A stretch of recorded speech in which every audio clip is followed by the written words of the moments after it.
So I'm a 34-year-old millionaire and I want to make a video for my younger self. So this is for me, Connor, when I was in my early 20s. And hopefully this will help resonate with anyone else who's maybe in their early 20s, or maybe you're older than me, or maybe you're significantly younger than that. But what I want is to give you guys the insights that I have from this position. And this is not a position of me trying to show off and say, oh, I'm a millionaire, I've made all this money. No, I don't care. I don't want to show off. I don't have fancy things, I don't have fancy clothes.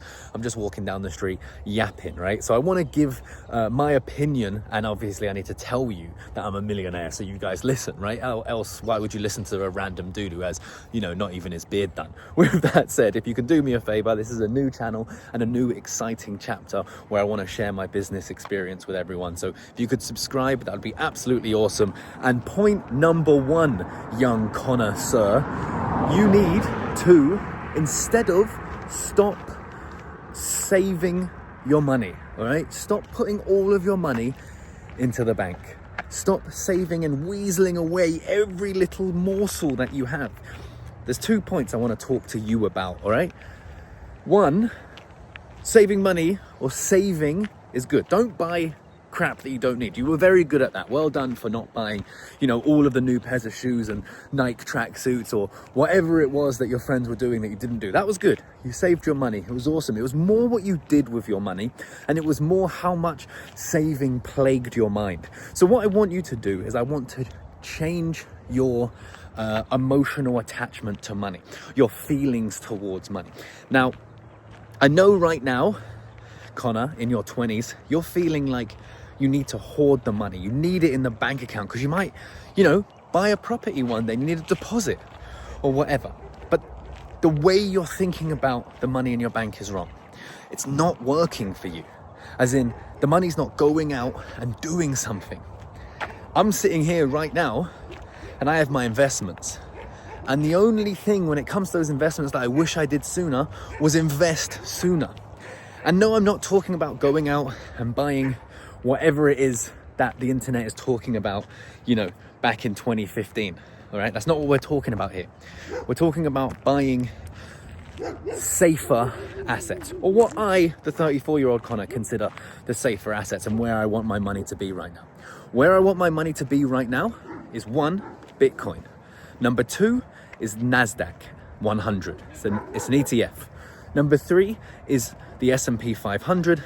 And number 4 is an all-world index. Now, I'm not saying if you're watching this video that you need to have found Bitcoin early or whatever. No, I'm not talking about that. Although it would be lovely, Connor, if you're seeing this somehow, right? Go and buy Bitcoin, you idiot, all right? But what I mean is, you were spending all this time saving all your money in the bank, right? And that was doing nothing. In fact, you don't even understand what inflation is. So the money that you're putting in the bank will be worth less by the time you use it.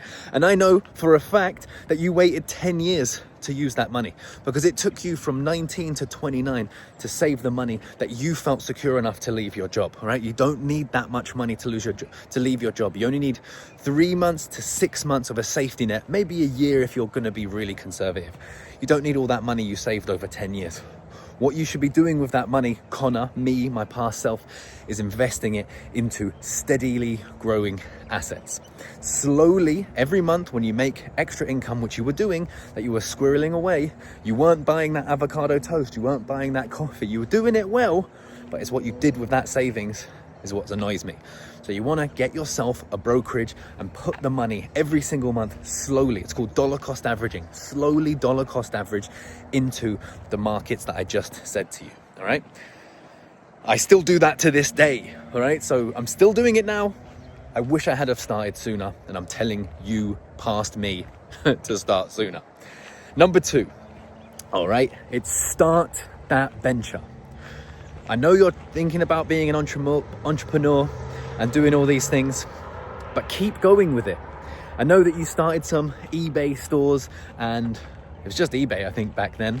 Maybe Facebook Marketplace was around back then, I can't remember. But keep going, keep building. Don't stop and lose interest every time it doesn't quite work out or you get stopped in your tracks. I know you tried a few different businesses and they got closed down for whatever reason, didn't work out, all that stuff. And don't stop, just keep on building. Try something new. Don't let small inconveniences stop you from just continuing to grow. I know you've been trying to build your YouTube channel, and in this little section, right, of starting something online, I'm talking about an online business or a personal brand or a YouTube channel or whatever the big social media is back then. Start it, because it's going to take a long time for it to get any traction. It's not going to work overnight, but it's what worked, right? And all I had to do was start a little bit sooner. Now, you had your YouTube channel and you made videos and you only did it for about a month, and then after the month it didn't work.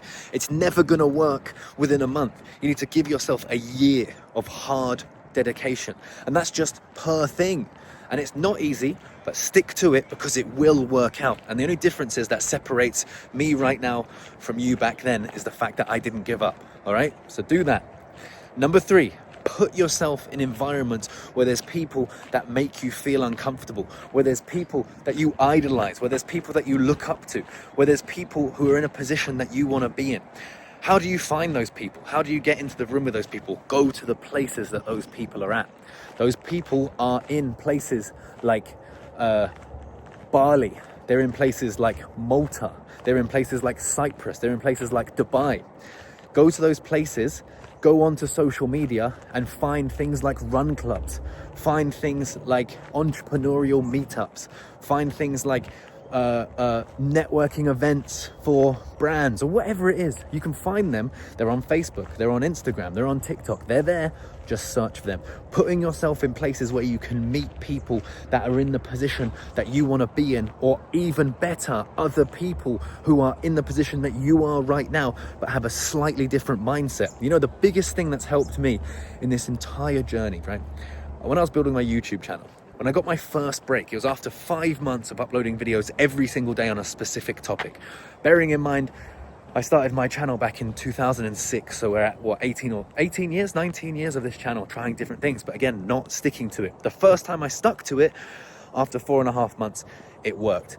But I built that YouTube channel up to 75,000 subscribers before ever monetizing it. And the best thing was meeting 3 other people in very similar positions to me, one slightly larger, 2 smaller, but all of us growing at the same time. And they opened some insane doors to me. How did I find them? I never even left my bedroom. I literally found them on the internet and messaged them, or messaged one of them, and then he introduced me to the other 2, and then we built businesses together. We built our channels even bigger, and it opened doors I never realized, and to this day I still talk to them. And that's probably the most powerful piece of information I can give my past self. Put yourself in the room with those people, and they don't have to be rich. They could be rich, they could be more well-traveled, but it's the mindset of these people. The amount of people that I meet on my travels, and they open the doors, right? And I've started various businesses from meeting these people.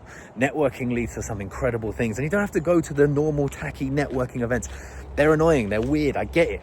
But put yourself in environments where you can meet these people. Take the trip, and take a trip that's more than a holiday. Don't just go to, Malta or Cyprus or Bali or Dubai or whatever it is for a week. Go for a month, go for 6 months. Get yourself out there, put yourself out of your comfort zone and try and get this going, because the sooner you start, the better. All right, so go out and get it done. I'm proud of you. Keep going, and I'll see you guys in the next one. Peace.